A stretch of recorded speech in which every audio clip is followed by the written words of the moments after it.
This is CGTN, China Global Television Network.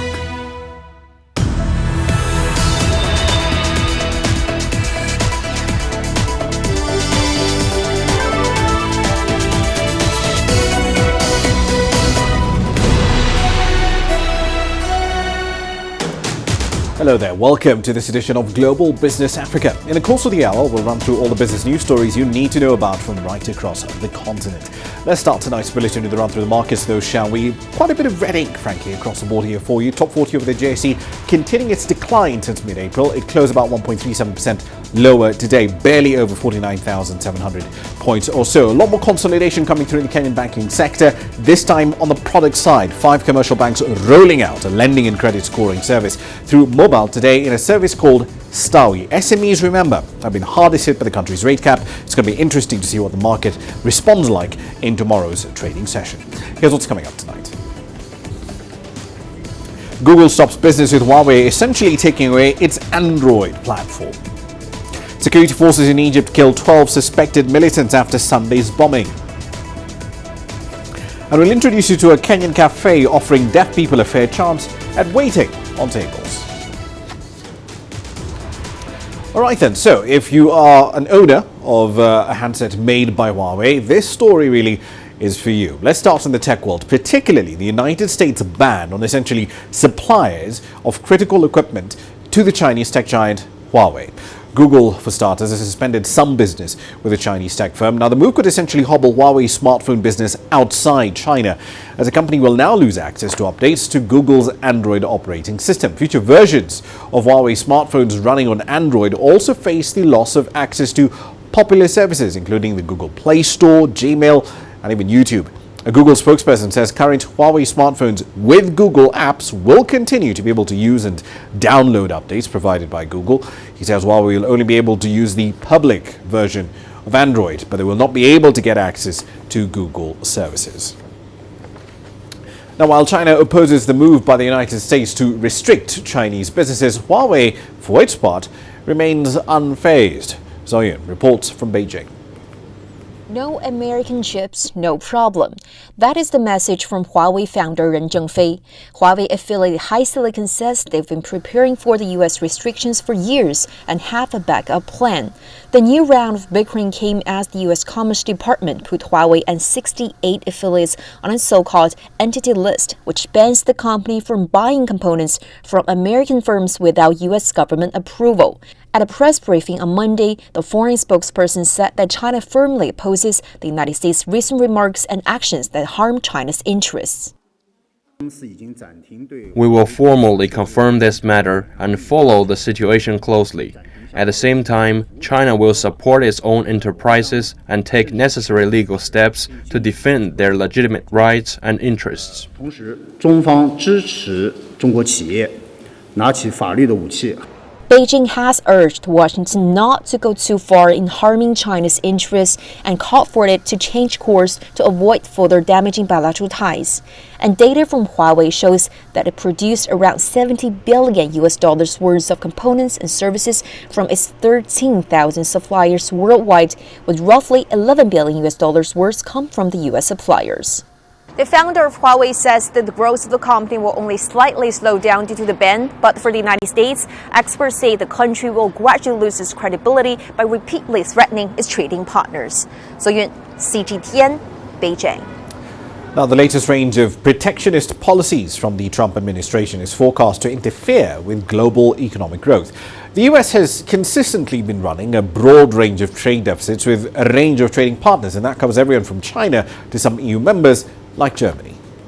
So in this regard, it's a kind of protectionism indeed that the US is doing, which is against the principles of WTO regulations as well as that of globalization.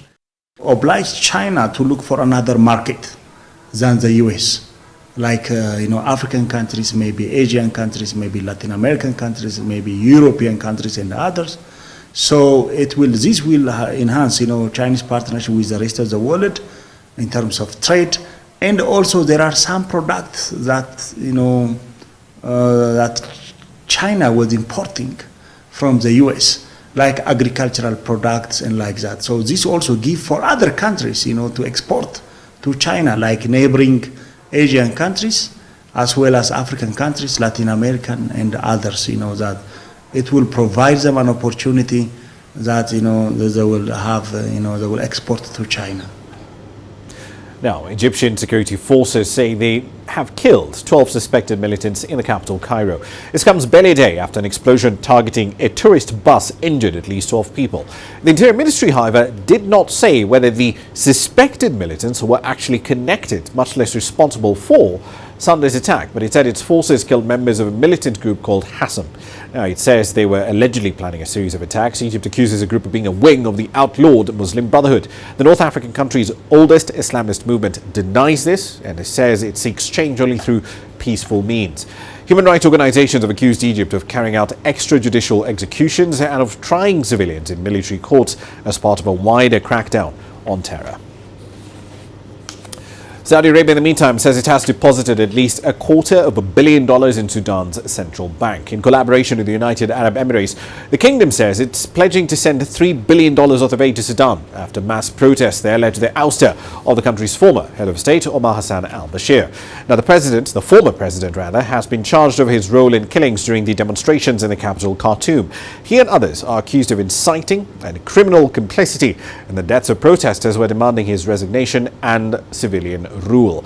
The financial move from the Kingdom of Saudi Arabia and the UAE is aimed at strengthening Sudan's financial position with a view to stabilizing the exchange rate and eventually taming sky-high inflation. Zimbabwe Central Bank, in the meantime, has secured a $500 million loan to support interbank currency trading. This is expected to ease a pretty severe dollar crunch that has triggered severe commodity shortages. The country recently introduced a new currency, the RTGS dollar, as it's known locally, and it launched an interbank trading platform where businesses and individuals could buy and sell US dollars as they please. Dollars, however, have been quite scarce, at least on the official market, where it fetches about 3.4 RTGS dollars compared to 6.3 on the parallel market. Now, this currency scarcity has seen companies and individuals opt for sales on the parallel markets due to the much higher premiums available.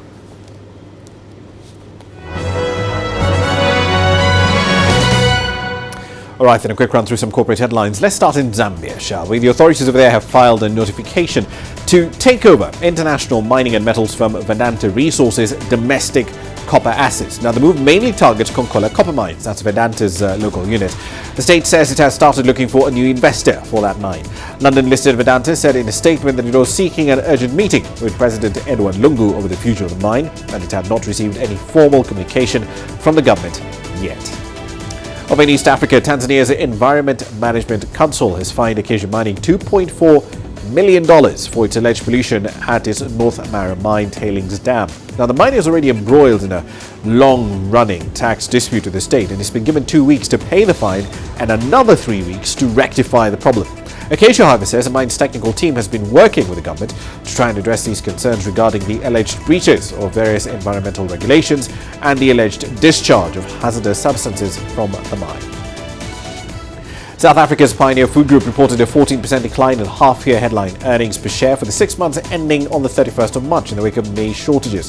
The food and drinks company, which uses maize in many of its products, said it was unable to counter the shortfall. The firm shares were down more than 8% on the news, but revenue was up over 11% to $768.2 million, driven in part by growth in bread, wheat, rice, beverages, cereals and sausage rolls over in Nigeria. And MTN Nigeria has announced it signed a $653 million loan with 7 local banks. This is a Naira-denominated loan, just a day after it floated its shares on the Lagos stock market. The 7-year loan was signed with a consortium of local banks that includes Access Bank, GTB, Zenith, Fidelity, FCMB, UBA and First Bank. The firm says the new debt is part of a program to raise debt in Nigeria. It's aimed at mitigating exchange rate volatility. MTN floated its shares in Nigeria last week. That's a run through your company headlines.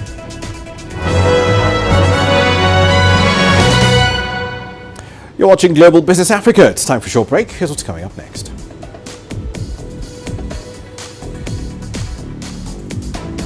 Members of the East African Community Trade Bloc will decide on a common tariff for goods that come into the region.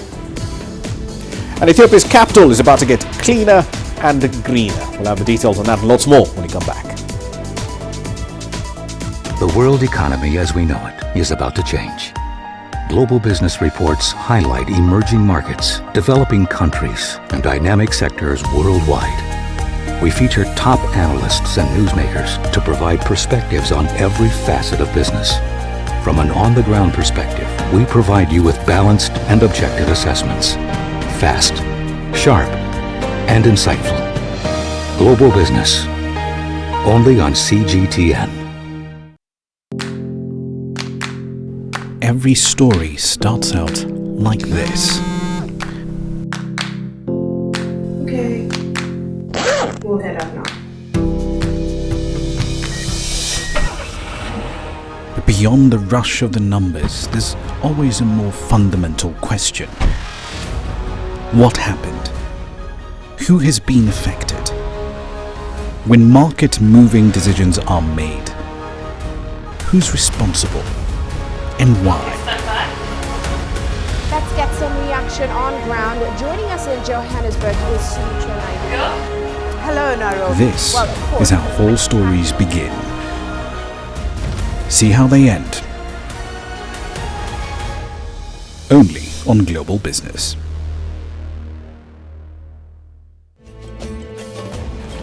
There's more to this place than just glorious landscapes.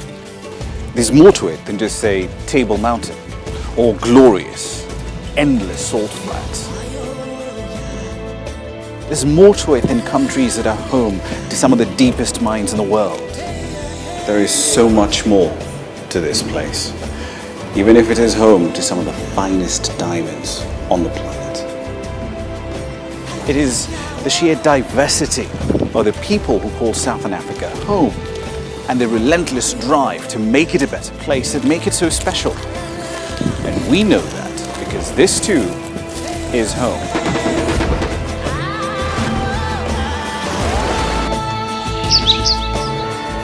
No one knows Southern Africa like we do. CGTN, see the difference.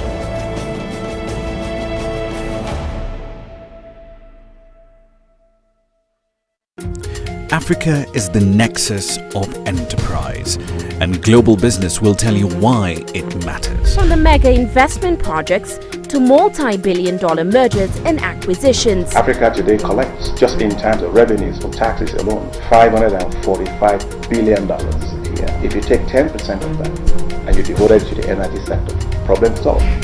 All this on Global Business, weekdays at this time on CGTN.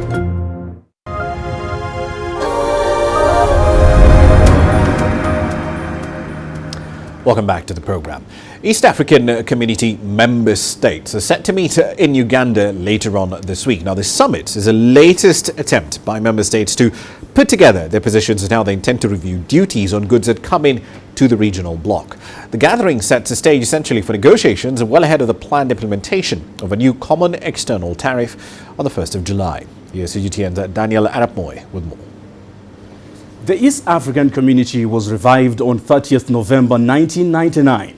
The internal EAC market has about 146 million consumers.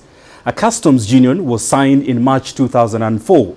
EAC members agreed on set of 0% on raw materials and capital goods, 10% on intermediate goods and 25% on finished goods. But the issue of free movement of labor is still contentious. Endless non-tariff barriers continue to threaten overall contribution to global trade. The community is also facing other challenges, including poor governance, inadequate legal and regulatory framework, insecurity in some member states, inadequate access to productive resources, inadequate participation of local communities, poor physical infrastructure and utilities, and above all, weak institutional framework and low public expenditure. Now, current trade dispute between Uganda and Rwanda is not making things any better. Will the Kampala meeting help to address sticking issues of common external tariffs? Your guess is as good as mine. All right then, and Daniel Arap Moy there setting the stage essentially for that meeting this week. Monday, Akol Amazima is a commentator on trade and economic policy issues in East Africa. He joins me live from Kampala for more on this particular issue. Monday, good to see you. So Uganda and Rwanda, are they any closer to sorting out their long-running trade row? Well, I can say that this is not the first time Rwanda and Uganda have had this conflict. Very many people remember the Kisangani 1, Kisangani 2. Though the clashes were in Congo, but they did really much affect what was going on here. So I can say it's not the first time, and what is going on is that, yes, talks are on, but I don't see it ending now, because it is actually going to degenerate into some kind of a Cold War that we are seeing. Right. For the benefit of context, for our viewers who may not be familiar with what's happening in that side of the world, why does this conflict between these two neighbors, they're part of the same bloc, they literally share miles of border with each other, why are they in conflict? Well, of course, the conflict mainly is political. As you know, once the politics is not right, then the economics and the social aspect of it suffers. So that is the bottom line. But the other issue is that this conflict definitely affects so many things that go on in the region, because when you look at people from Burundi, they actually use the Ugandan route and Rwandan route. So once the Uganda and Rwanda are not working out together, that means it also affects what's going on that side. Right, so by the end of April, only 4 countries had endorsed the tripartite free trade area agreement. Uganda was among them, but there's still a lot of work to be done in harmonizing tariffs across these free trade blocs, the EAC, the Southern African Development Community, and of course COMESA as well. From Uganda's perspective, what concerns do they have about getting into all of these trade deals?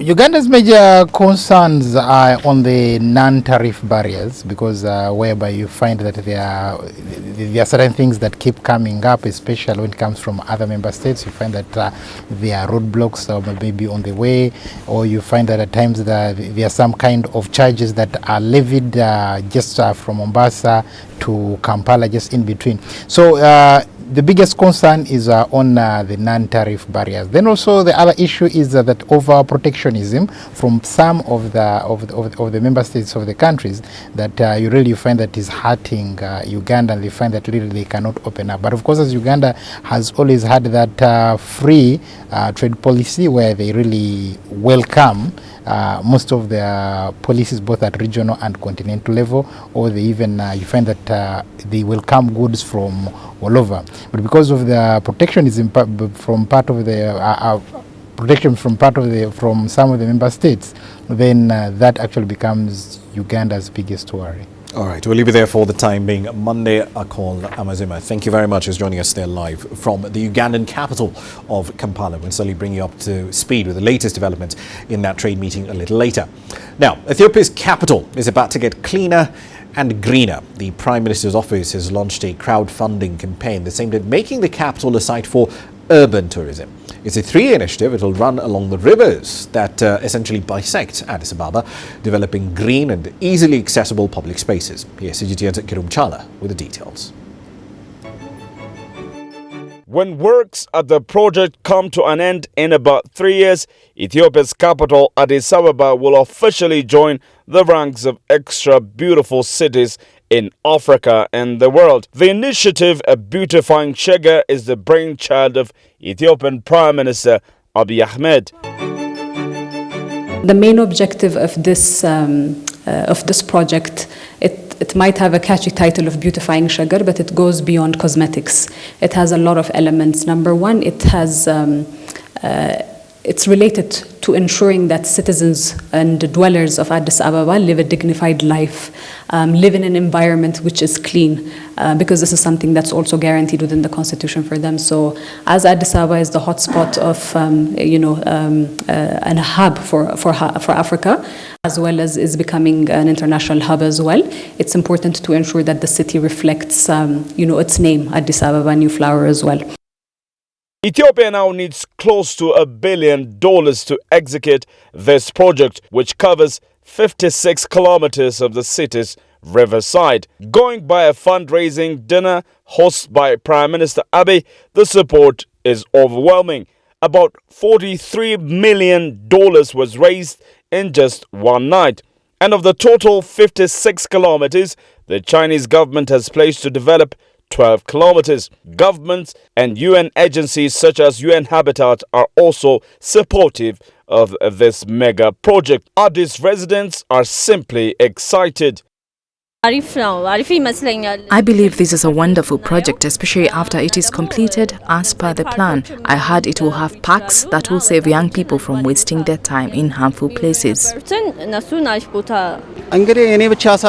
are hopeful that this mega project will change the city to a better place.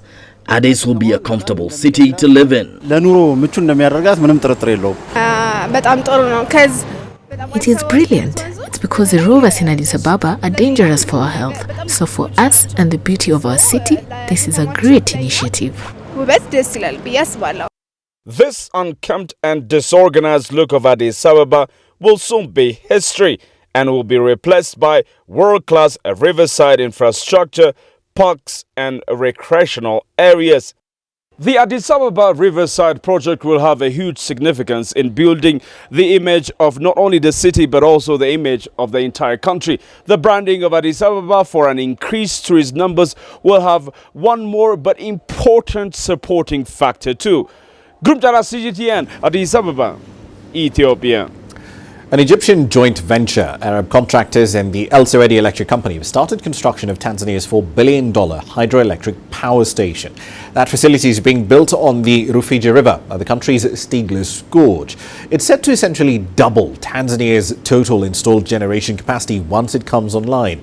CGTN's Yasser Hakim caught up with Ahmed El Sewedi. He's the CEO of the El Sewedi Electric Group.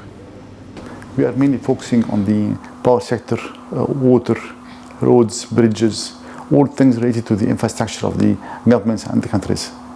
Plus, we are focusing a lot also on the manufacturing. Tell us more about the huge project that you have landed in Tanzania, the dam in Tanzania, and the details about how you landed this deal. This project is the first time we have such a dam and such big project, especially in Africa. Although we have did several projects on this size in Egypt, and the UAE, but not in Africa. We are the main contractors in this project. It's around 2.15 million megawatt. Can you tell us more details about the employees in this project, the cost, and when will it be ready?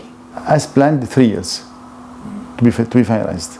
And we are working on this, and we are on schedule.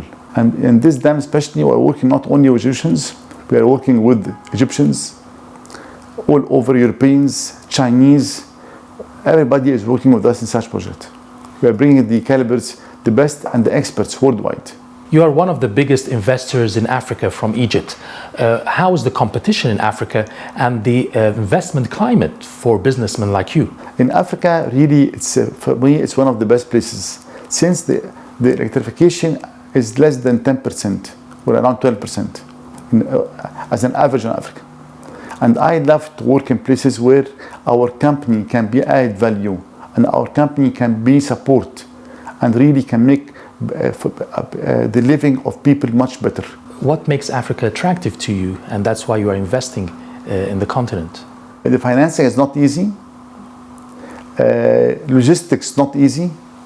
The pricing is not easy also. So really it's a lot of challenges wherever you go in Africa. But these challenges make even work more interesting.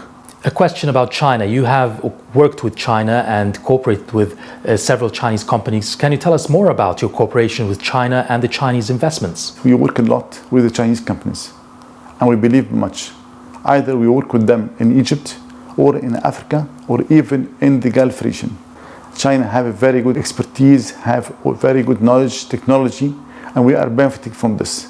In the sector of the telecom, communication, as a system integrator, as IT intelligence sector, intelligent transportation systems, a lot of projects. All right, then let's recap a story that we had a little earlier in the bulletin. A bus with tourists on it, mostly from South Africa, was essentially the subject of an attack by an improvised explosive device on Sunday. Thereafter, the Interior Ministry over in Cairo essentially said that they had essentially killed about 12 suspected militants. But they didn't say if those militants who had been killed on Monday were the ones responsible for the Sunday attack. Nonetheless, this is the latest in a string of attacks on tourists in the North African economy. So what exactly is happening there? Let's find out. Walid El Batouti is a board member of the International Tour Guides Association. He joins us now live all the way from Cairo. Thank you for your time this evening, sir. So the Interior Ministry saying that these 12 militants were killed in a Cairo suburb earlier today, but do we know if they are connected in any way to Sunday's attack? Well, first of all, thank you for having me. I just wanted to let you know one thing. I was there today. I had a tour with an American group, and we went to the exact site, but we were inside. I mean, we toured the Step Pyramid, and then we toured Giza, and then we went to the Grand Egyptian Museum, which really what happened, it happened outside. I'm not trying to say did not happen. It did. It's a very little thing. As you know, tourism has been picking up in Egypt very good, and we're doing extremely good. Nevertheless, that the people were in that tour bus. They continued their tour, to be honest with you. It's a very minor one, very desperate. They're trying to do every now and then, every 6 months, they would do what we call it like a sound bomb. Thank God there was no anybody hurt badly, just from the glass, as my colleagues have informed me. And today we were on site and everything was fine. Fair enough, we but have to understand just that Egypt has been going through a big. I understand that, but let's go back to December. Bus carrying Vietnamese tourists was bombed, and 3 of those tourists and an Egyptian tour guide was killed. 4 months later, we have another attack. Before that, we had the incident where a Russian jetliner was bombed when it was flying over the Sinai. Why are tourists a sort of favorite target, if I may use that term, for these militants in Egypt? Well, you took me way back to the Russian plane, as far as if I heard you right. Again, one more time, sir, I said Egypt is going through a big war with terrorism, and we've already, Egypt asked so many times that we have to dry the sources that fund them, that host them, that allows them to stay on their premises, on their land, and they plan these attacks on Egypt. Yes, maybe they target sometimes tourism or anything like this. This is to do to harm the Egyptian economy. Egyptian economy has been doing very good. If you look at the dollar in the last 3 months, has been dropping dramatically every day, between 5 to 10 piastres. The euro is dropping down. That means the Egyptian economy is doing good. That means tourism is doing good. The number of tourism is coming to Egypt, and Egypt is opening to everybody that comes to Egypt, and Egypt is providing as much as possible security all over. But if the whole international community is not going to help with Egypt, and we help we help ourselves throughout the world, then this will continue happening all over the world. Look at Paris, look at Turkey, look at Tunisia, look at Israel. I mean, it happens all over the world. Fair enough. Let's look at the performance of the sector. There is not because a goodwill. Back in 2017, about 8.3 million tourists came into the country. What has tourism traffic been like in 2018, and what are tourism revenues like at the moment? Because if you look at the curve from the data we see on this end of the world, it seems like it's all trending up. You've got more tourists coming in, you've got a lot more revenue coming into the country as well.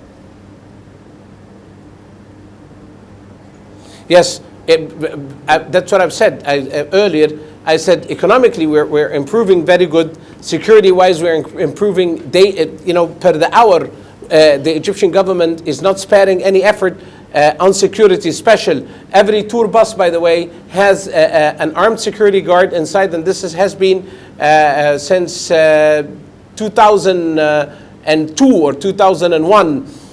We have armed security, we have security outside, we have police car, police escorts, we have canine dogs. I mean, the Egyptian government is investing a hell of money on tourism and protecting tourism. But as I told you, every 6 months, every 8 months, every 9 months, whenever they have a chance, bear in mind that the Egyptian government is really putting a good control over them, the brotherhoods. But if we do not face it as world community, all of us together, and we dry the sources of funds and hosting, and it's known to all over the world who host them, who fund them, all of this, because as I told you, it's not just happens in Egypt. The tourism has been progressing in the whole Middle East. When tourism progresses in Egypt, it affects neighboring country in the positive way. Right. If it drops in Egypt, it will drop in neighboring country in a negative way. Okay, I hear what you're saying. Bear in Mr. mind, Mr. in Bajiji, China, for I do example. hear what you're saying. Thank you very much for your time, though. We are running out of time. I have to leave it there for the time being, but thank you very much for your insights tonight on Global Business Africa. Right then, it's time for a short break. It's about 18:30 GMT. Here's what's coming up next.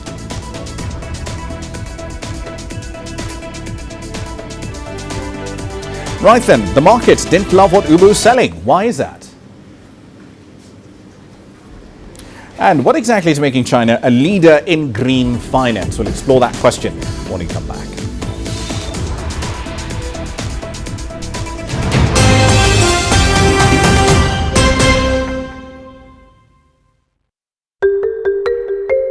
How will your world change today? What happens here? What happens there? Or what you make happen for yourself? If it matters to you, it matters to us too. Your stories are the stories that need to be told. Africa Live. Find your voice.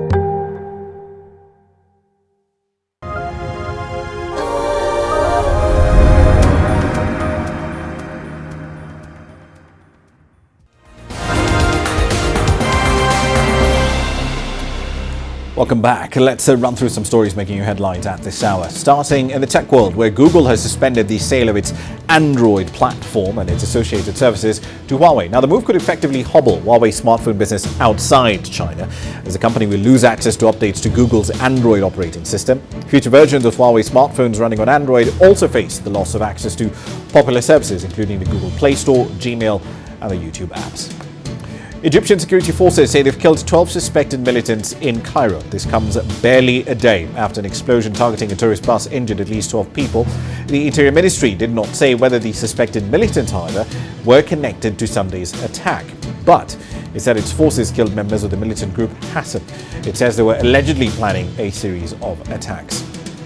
Malawi goes to the polls on Tuesday. Voters will be electing a new parliament and local government councillors as well. The incumbent president, Peter Mutharika, is trying to secure a second 5-year term. He's facing a stiff challenge, though, from two main competitors, one of whom was, until recently, his vice president, Saulos Chilima. The other is the leader of the second largest party in parliament, Pastor Lazarus Chakwera. And the Democratic Republic of Congo's opposition politician Moise Katumbi has returned to the country after 3 years in exile. The former governor of Katanga province's return follows a Congolese court dismissal of 2 criminal charges which he insisted were politically motivated. That's a run through your headlines.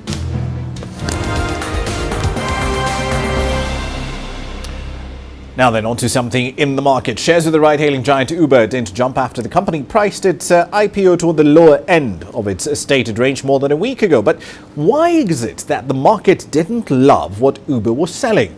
CGTN's Giles Gibson reports from Washington.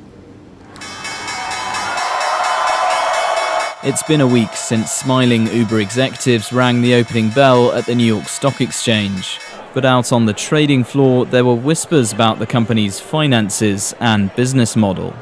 Some analysts say Uber's initial public offering was already set up for disappointment after being hyped up. So the fact that Uber's IPO was not the success story that it should have been isn't really about the fundamentals of the company today. It's more about the fact that their valuation got too high too fast in the past, and that severely constrained their ability to set a fair price for their IPO when they went public. Uber's CEO Dara Khosrowshahi put the disappointing IPO down to the US-China trade talks, which hit an impasse the very same day Uber went public. But he insisted the company is measuring success in 5 to 10 years, not in one day.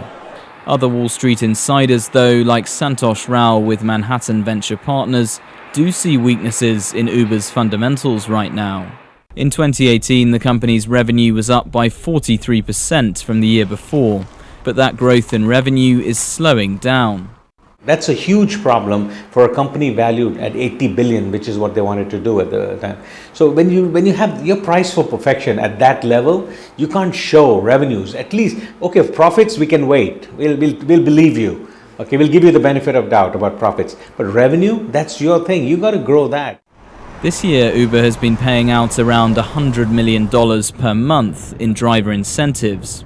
They're doing that to encourage drivers to stick with Uber instead of switching to Lyft or another competitor. The more drivers there are, the less time you spend waiting for that little car to pop up on your screen. But analysts say Uber can't keep pumping that amount of cash into driver incentives forever. 10 years from now, if Uber is still spending the same amount of money on driver incentives, then they probably won't be in business. They have to build both passenger and driver loyalty in ways other than paying them more to sort of drive on our platform or charging below cost to use our platform. And we demand $20 an hour per minimum. Just before Uber's IPO debut, drivers around the world went on strike for better wages and working conditions. Uber has already tested its vision of self-driving cars replacing those drivers, but like profitability, that could still be several years down the road. Giles Gibson, CGTN, Washington. Now, it wasn't the only company that went public. The Chinese homegrown coffee chain Luckin Coffee listed on the Nasdaq on Friday last week. Shares of the coffee retail chain surged by as much as 53% on that day. They closed 20% higher. CGTN's Wei Ling Tan checked in to see what tickles Chinese consumers' fancy and if they share the same sentiment on the ground. Luckin Coffee was launched less than 2 years ago. Already, it has 2,370 stores across 28 cities in China, with big ambitions to overtake the count of Starbucks by year-end. And there's more. The Chinese homegrown coffee chain is now Nasdaq listed. Analysts say it is a feat in itself for a company this young to go public. What more, with a market valuation of over $4 billion US. It is something that hasn't been seen in almost 2 decades. With a net loss of about $250,000 US last year, Luckin Coffee claims its cost per cup is decreasing. But just how seriously do Chinese consumers take the brand? And will they stay loyal when the discounts run dry? I will still continue to drink Luckin because even without the discounts, the price is still okay. It's cheaper than Starbucks and the taste is not too bad. Coupons play a part, but their main advantage is the widespread number of stores across the country, which can be convenient when my friends and I hang out. Without the subsidies, I will still drink Luckin, just not as much as before. One key factor to Luckin Coffee's rapid rise in China, its mobile app. It's a Sunday, I'm at work, and I'm feeling like a cup of joe. I tested the Luckin app a year ago and got my iced latte in 15 minutes. I'm going to give it another go. So I'm noticing more food and drinks options now, from cheese teas to, whoa, salted egg yolk cookies. I'll settle for an iced Americano for myself and an iced tea for my cameraman. I select, pay, and we wait. And behold, we can watch our drinks being prepared live. 谢谢. Not bad, still 20 minutes. I won't particularly choose between Starbucks and Luckin. Rather, I will see which one is more convenient. But because Luckin is geared more towards delivery, so when I feel like having my coffee delivered, I will opt for Luckin. That said, Starbucks' appeal remains strong in China. If I can find a Starbucks shop, I would prefer Starbucks than Luckin. Yeah, because I like the flavor, I like the branding and all the environment, and just the branding give to me. Luckin plans to use its listing proceeds of $561 million to help fund new stores, customer acquisition, and tech investments. Investors and consumers will be keen to watch the company's future execution plans in what is deemed as a still highly underpenetrated coffee market in China. Weilin Tang, CGTN, Chengdu. So then, Luckin Coffee was launched at the beginning of last year. In just over a year, the chain with an internet-based and cashless sales model is putting quite a bit of competition to Starbucks, which has dominated the Chinese market for years. It's a late mover for this traditional drink category. Luckin not only features lower prices, but also a larger number of stores and a somewhat different strategy as well. Starbucks is well known for its focus on store efficiency to deliver fresh drinks to customers, while also emphasizing quality. Luckin puts more focus on delivery. Its self-developed mobile app can make it easier for those with busy schedules to essentially order items, as you just saw a few minutes ago. In terms of promotion, though, Starbucks mainly relies on a well-established customer base to bolster its brand reputation as a new market player, though Luckin has essentially anchored its stake on strategies that range from a lot more aggressive advertising to targeted discounts. All right, then, on to a different kind of fuel other than coffee. Top OPEC ministers and other officials gathered this weekend in Saudi Arabia to discuss whether or not to extend oil production cuts. As CGTN's Jacob Greaves now reports, regional geopolitics did cast quite the shadow over these meetings. Some of the top oil exporting nations were represented in Jeddah, but it was events outside these halls that had officials talking. Last week, drones targeted 2 Saudi Aramco oil pumping stations and a key pipeline. The incident came just 2 days after 4 commercial ships were attacked in waters near the United Arab Emirates, amid heightened tensions between Iran and the US. Saudi Arabia's energy minister said global supplies were rising and there was no shortage. He recommended driving oil inventories down. On the one hand, there is a lot of concern, and we acknowledge it about disruption. OPEC Plus, an alliance including Russia, has been reducing output by 1.2 million barrels per day since January. With the US tightening sanctions on Iran, the bloc is facing pressure to boost production to lower prices. Perhaps a bigger test of OPEC policy will come next month. Then there'll be another summit with non-OPEC members such as Russia also in attendance. But crucially, it comes amid a fast approaching deadline when the group's current production quotas are set to expire at the end of June. Energy officials say the meeting will also likely be shaped by market data. Well, I mean, there's several key market factors that are still unclear, and the key one there is the effect of the sanctions on Iran. The US decision to withdraw waivers was only really come into effect at the start of May, so we're only 2 weeks into that now.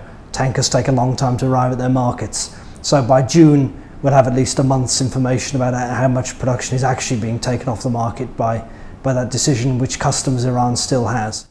Instability in Libya and Venezuela also threatens to dent global supplies. US President Donald Trump continues to push Gulf allies to boost output. So far, they've been unwilling to do anything that might lower the price below $70 a barrel. The gathering in Jeddah brought about no major shift, so for now, OPEC is not expected to make any decisions until the next meeting. Jacob Greaves, CGTN in Dubai. Global green bonds have grown at a relatively rapid pace ever since they were first issued in 2007. By far, one key contributor is China. The world's second largest economy has established itself as a leader in green finance, spurred on by a combination of diverse domestic policies. Here's CGTN's Daniel Bay with the details on what's hot tonight. Globally, new green bonds worth $167 billion were issued in 2018, and China is by far the largest issuer of green bonds among the world's emerging markets. Fresh data from Climate Bonds Initiative shows that the total issuance of Chinese green bonds in the first quarter hit $6.9 billion and 44% of growth annually. The People's Bank of China also made a statement recently to encourage companies in pilot regions to issue green bonds and accelerate infrastructure construction. The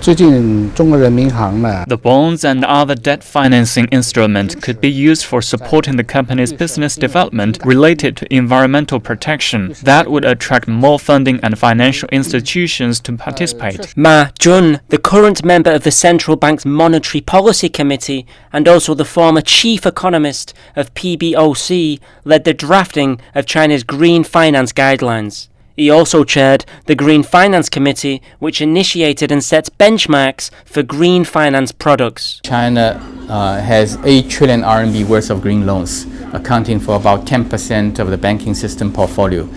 And the bond market, in fact, the green bond market, which started off only in 2016, has raised more than 700 billion RMB in green bonds, which make China one of the largest green bond market in the world.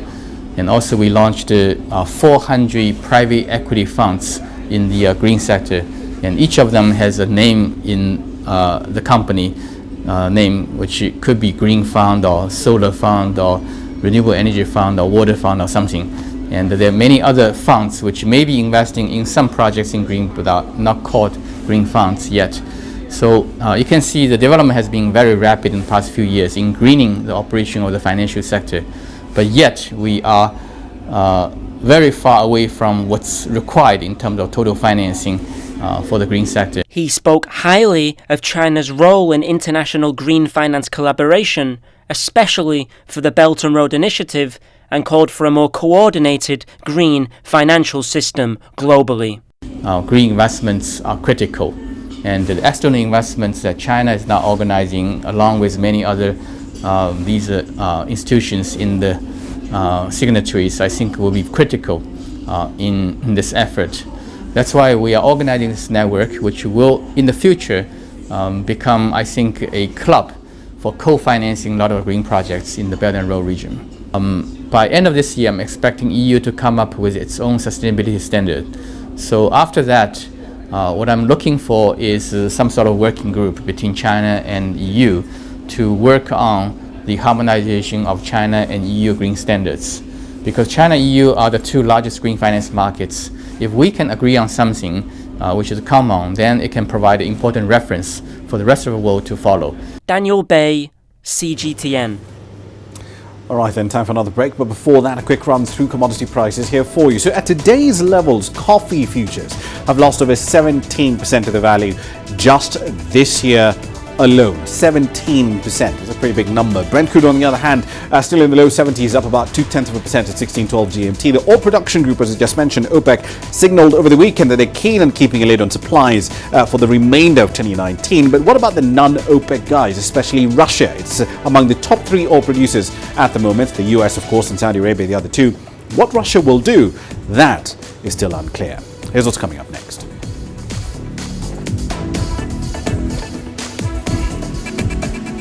We'll introduce you to a Kenyan cafe that's offering deaf people a fair chance on waiting tables. You don't find the stories of North Africa by sitting on the sidelines.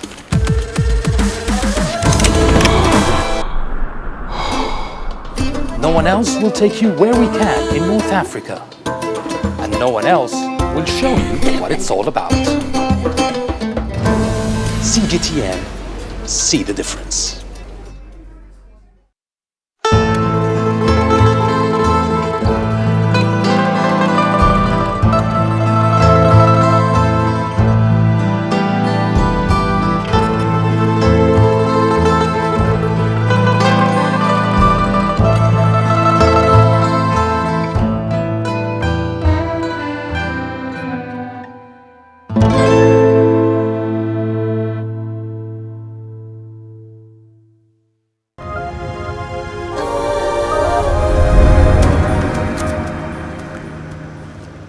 Welcome back. Let's go into the energy sector for a moment. The solar power company BBOX, BBXX, is powering up an off-grid community in Togo alongside the energy firm EDF. The idea here is to provide clean, free electricity to an entire community. Residents in this area say they've seen their productivity go up and the quality of their lives improve.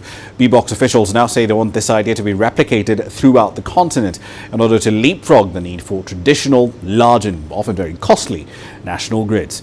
CGTN's Terry Wangari takes up the story.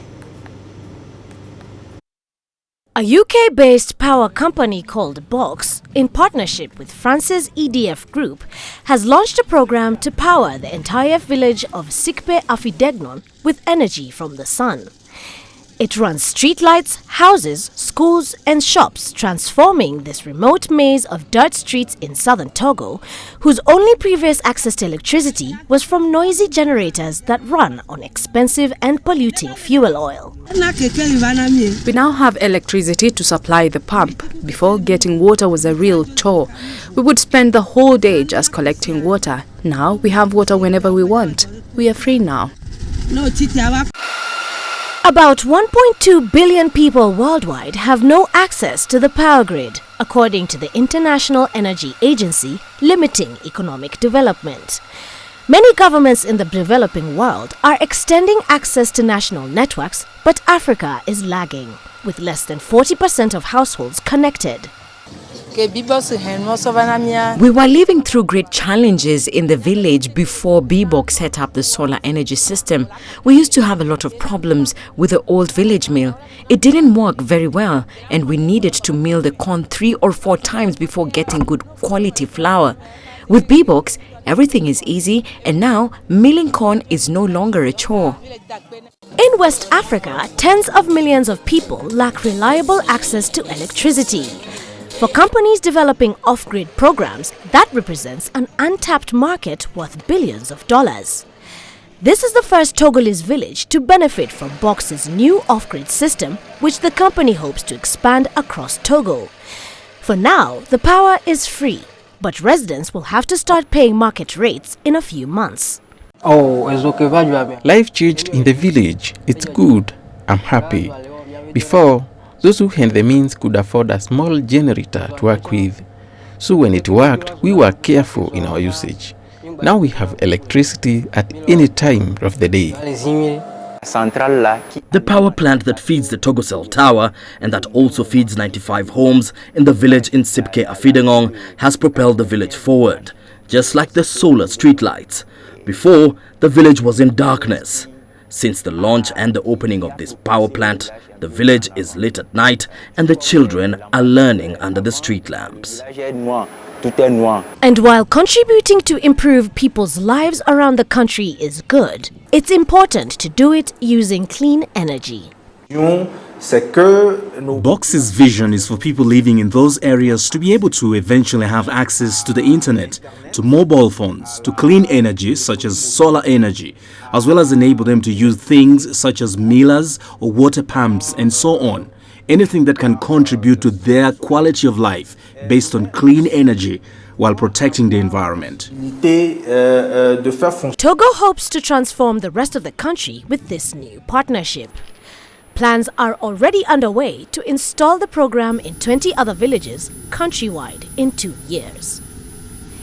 Terry Wangari, CGTN. And finally, let's turn to Kenya, where disabled people make up roughly 10% of the country's population. Many of them have limited access to education, healthcare and even employment. Here's CGTN's Tulisha Balala now, taking you to the Palette Cafe in Nairobi, which is promoting a more inclusive society and creating opportunities for people with impaired hearing.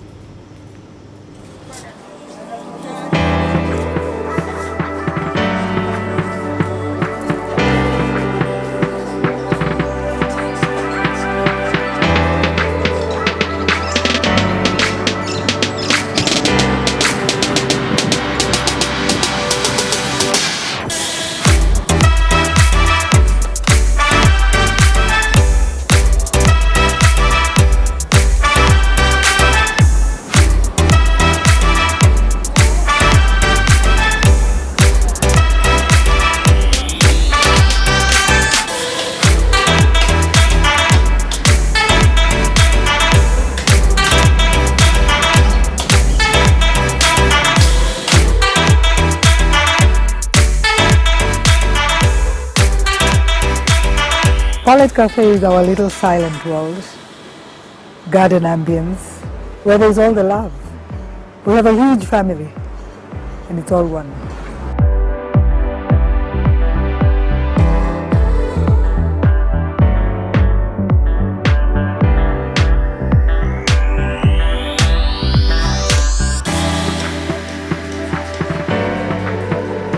We decided to hire people with hearing impairment just to prove to society that these guys have no disabilities. They're just as able as you and I, and they have talents, and they need to live a fruitful life. For them to live that fruitful life, they need to be empowered. So that's exactly what we did.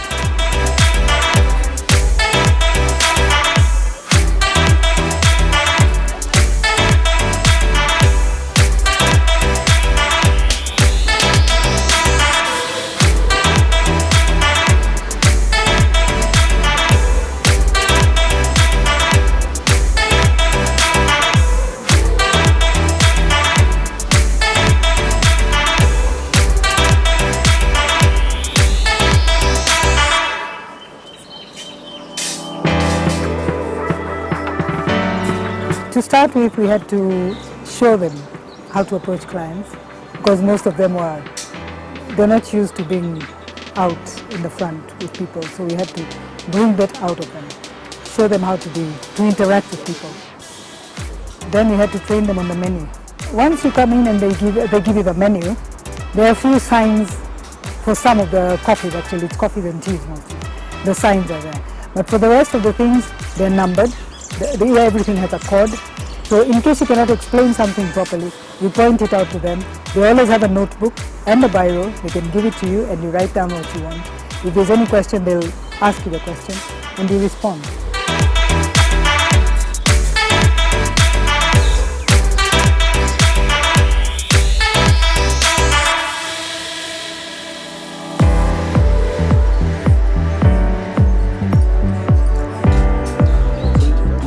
Very different from other restaurants, only because you begin to realize that there is much more ways to communicate than just speech, and the food is amazing. So I mean, and that's what your restaurant should do. First of all is to eat and to have an experience.